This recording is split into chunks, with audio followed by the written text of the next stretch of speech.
What if I was to tell you that there was only one business in the world and one business only? What if I told you it was that simple?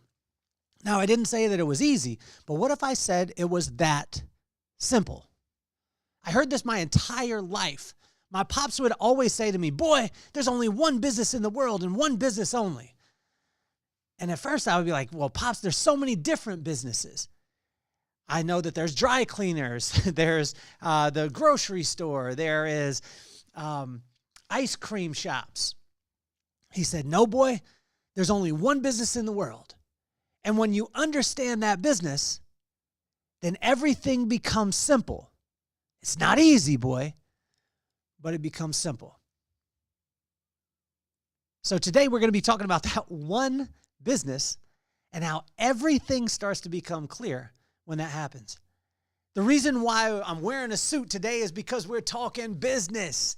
Yesterday, I got a chance to have a conversation with my friend named Jeff Engel. He reached out to me and said, hey, can we have a cup of coffee? Little did I know that 2 hours of having coffee would shift my mindset and give me a perspective on how to be able to move forward, not only in my business, but in my life and my relationships, and really caused me to ask myself some questions. And it was incredible. So I want to thank you, Jeff Engel, because you inspired me tremendously. We've got an incredible episode today. The corresponding proverb, corresponding day. It's Proverbs 27 today. It's February 27, 2024. I want to tell you that because we're always live. 3,000-year-old wisdom. And people ask me all the time, how can this apply? How can Proverbs apply in my business? Because I need to understand, and it needs to have the brass tacks. We need to get down to the ROIs and the KPIs and all the other acronyms that you can think of. And it's amazing because this 3,000-year-old wisdom is applicable today. So we're going to talk about the one business and the one business only that my pops taught me about. Let's get this party started.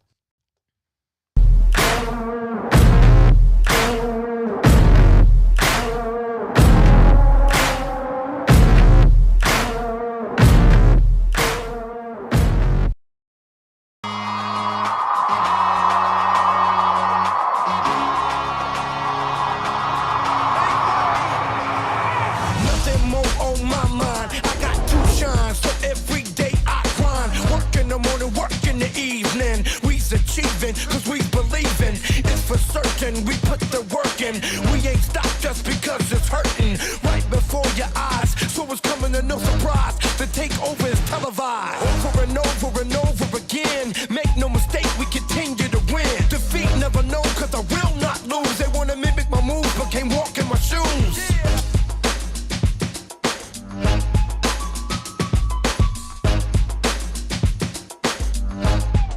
Boy, there's only one business in the world and one business only. And what I used to ask all the time is, Pops, what is that business? What is that thing that you're talking about? Well, he said, there's only one business, son, and that's the people business. And here it goes. God builds you, you build the people build the business. My pops was very simple in this, but he flew at a very high level. He was in power plant construction after working with NASA. And all these principles, it was amazing because it would work in the backyard when he was teaching us how to play football. It would work in the military when he was a non-commissioned officer in the Air Force. It worked at NASA when he was one of the first 7 safety people with NASA heading up the shuttle program. And it worked in multi-billion-dollar safety projects that he was working all over the world. And it was one business. It was the people business. And he always said, God will build you, you will build the people, and then the people will build the business. It's just that simple. And in today's episode, the Proverbs 27, 3,000-year-old wisdom, the corresponding proverb for the corresponding day, we're going to go down this road because I wore my suit today because we're talking business. Sometimes people have the tendency to ask me, oh, wow, you talk about God or you talk about, no, let's take God out of the equation today. Let's take him out of the equation. I just want you to simply look at the principles, and then we'll go back to the fact that who gave him to us, and then we will lock into that. And these were questions that God asked me this morning to get me prepared for the one business in the world and the one business only. And here we go. We're going to go rapid fire. Number one. Question number 1, are you willing to be present? In verse number 1 in Proverbs 27, it says, do not boast about tomorrow. You do not know what the day may bring. As a leader, are you willing to be completely present and not worry about what happened yesterday, what you think is going to happen tomorrow, but be right here, right now, and not boast about tomorrow because you have no idea what is coming? I could tell you this. I've been in that place where I boasted about what we were going to do, and then I had things crumble around me in business. Guys, are we willing to be present? Question number 2, is your behavior praised by outsiders? And this was wild because most of the time we're taught to beat our chest. If we watch the NBA, one of my favorite sports, in basketball, you'll see it all the time. Person make a shot and then they just smack their chest. They won't point at someone else who passed them the ball or things like that. There are some high fives, but most of the time it's a beat my chest kind of world right now. Are you willing to be praised by outsiders? In verse number 2, it says, let someone else praise you and not your own mouth, an outsider and not your own lips. Is your behavior and your results being praised by outsiders outside of your company? Here we go in question number 3 is, can you keep your cool when you don't get what you want? I don't think that I can. I get in a lot of trouble with this. In verse number 3, it says, stone is heavy and sand is a burden, but a fool's provocation is heavier than both. When a fool provokes you, what is a fool? A person who's not in line with what God has them to do. They're just not listening to God. They're just not listening to, let's take God out of it for a second. For those of you who say oh, well, is that your God, my God? Let's say wisdom, because wisdom comes from God, fear of God, right? Respect to God. So let's just say wisdom. When a person is not seeking wisdom, then they're foolish. And imagine when that foolish person provokes you. Are you willing? What if the circumstance that's foolish provokes you? Are you willing? Can you keep your cool when you don't get what you want? In verse 20, it says here, death and destruction are never satisfied, and neither are the human eyes. Meaning that no matter what you ever desire, I set this goal. When you hit the goal, guess what happens? There's another goal. I have this vision. When you hit it, guys, we want to be able to be present with our people. And when we allow God to build us or wisdom to build us, then we build the people and then the people build the business. If you ever get off track with that, which I have, and you start building the business and then you think that the people are going to grow because of that, guess what starts to happen? Challenges. I was talking with my friend Jeff yesterday and he said, what do you speak about? And I said, well, I speak about the vibe. And he said, what is the vibe? I said, first, you got to describe, you've got to give the definition of it. The vibe is not the energy that you bring into the room. It's the way in which people feel when you leave. Well, if I know that, then when I take my heart set, which is my intentions, my mindset, my heart set, which is my beliefs, my mindset, which is my intentions, and my skill set, which is my actions, I put them in line. I have an irresistible vibe to allow people to feel amazing, not when I walk in because of my energy, but when I leave, they feel great because they got what they want. That's your vibe.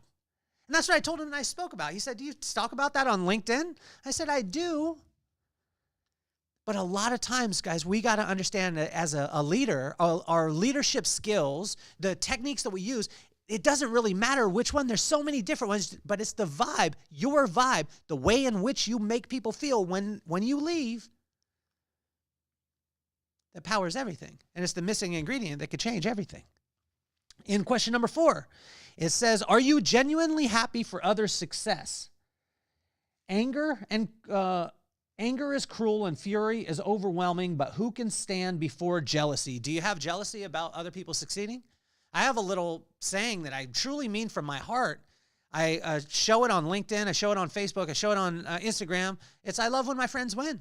I love when my friends win because if my friends like Jeff Engel with Location Tech Services are successful at what they do, guess what? I don't have to be successful at that. I just get to be their friend.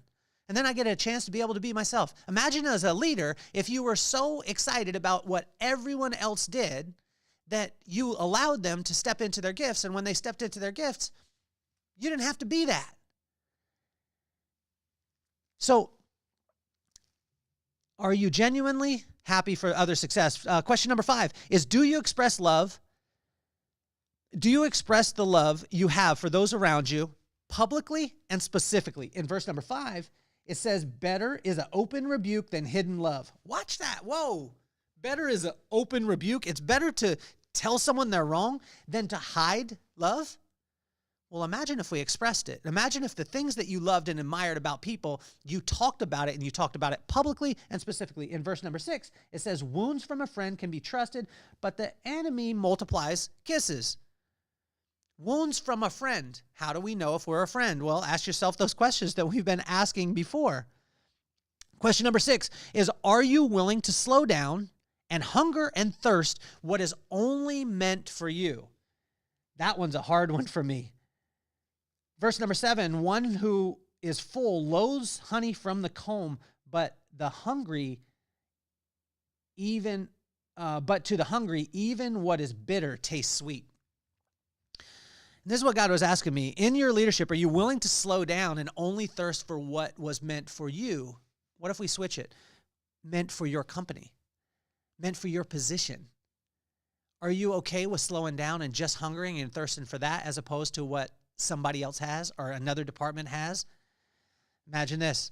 Question number 7.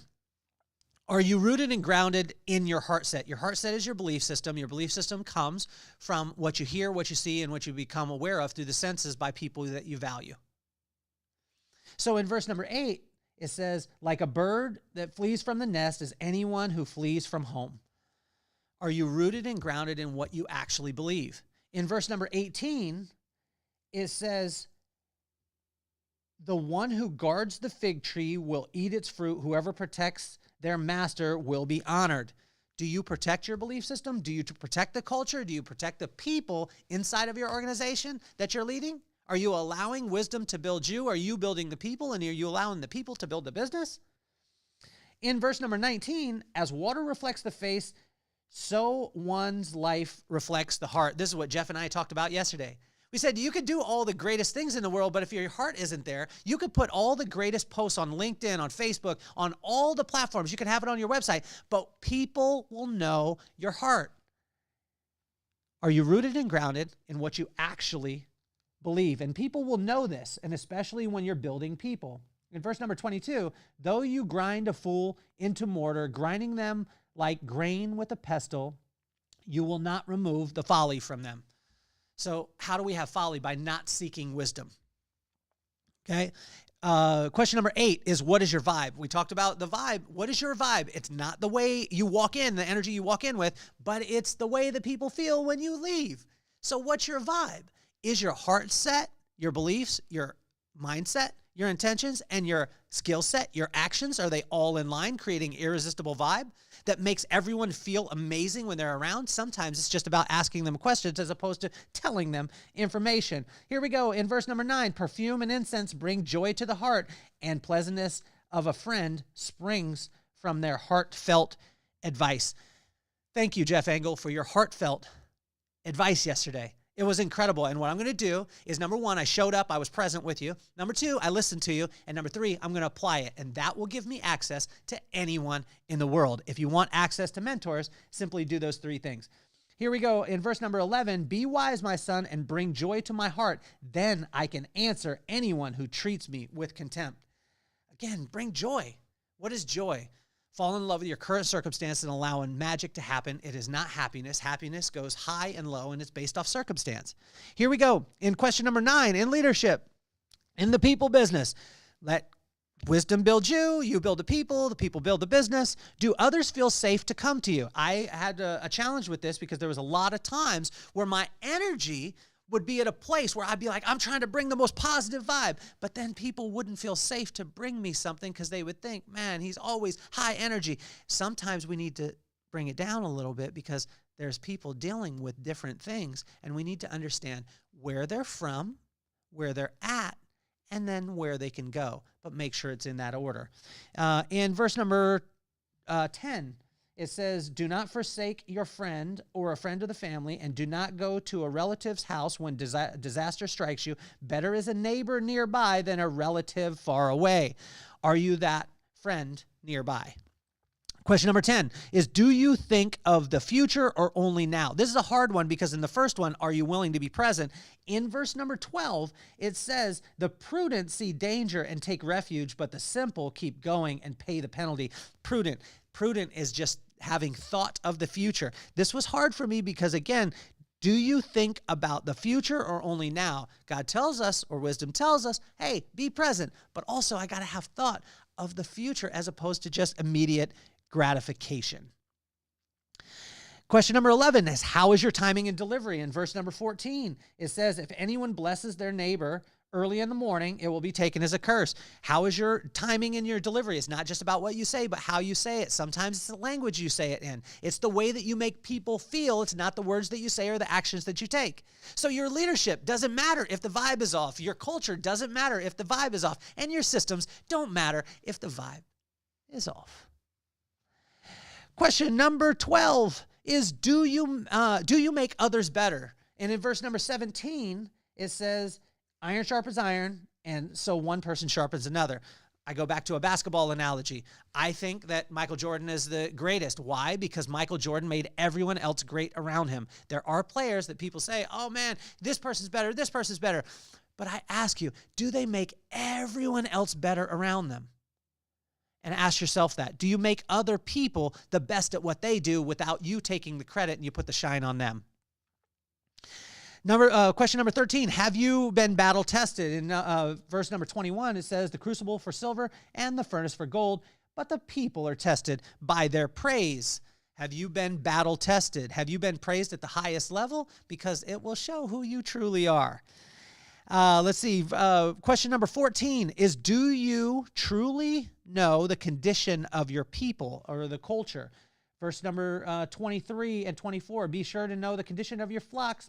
Give careful attention to your herds, for the riches do not endure forever, and a crown is not secure for all generations. Do you know the condition of your people, of the culture? Do you know how they feel when you walk in the room? That's how you'll know your vibe. The last question in today's episode is this: what business are you in? And in verse number 25 through 27, when the hay is removed, new growth appears, and grass from the hills is gathered in. The lambs will provide you with clothing, and the goats with the price of a field. You will have plenty of goat's milk to feed your family and to nourish your female servants. What business are you in? There's only one business in the world and one business only, and that's the people business. You take the people out of the business, you got no business at all. How can you power that? By the vibe that you have. How can I create my vibe? By understanding that it's not the energy that I bring in, it's the energy that people feel when I leave. How can I get mine in line? Put your heart set, your mindset, your skill set in line, create an irresistible vibe. It's amazing because my pop's saying, boy, there's only one business in the world and one business only. For my whole entire life, I had no idea that it was so rooted and grounded in 3,000-year-old wisdom that is principle-based, that can be applicable in your leadership, your culture, your systems, and your relationships. Proverbs 27, corresponding proverb, corresponding day. 3,000-year-old wisdom. My name is Kelly Cardenas, and I'm officially off the hot seat. Peace, love, and soul.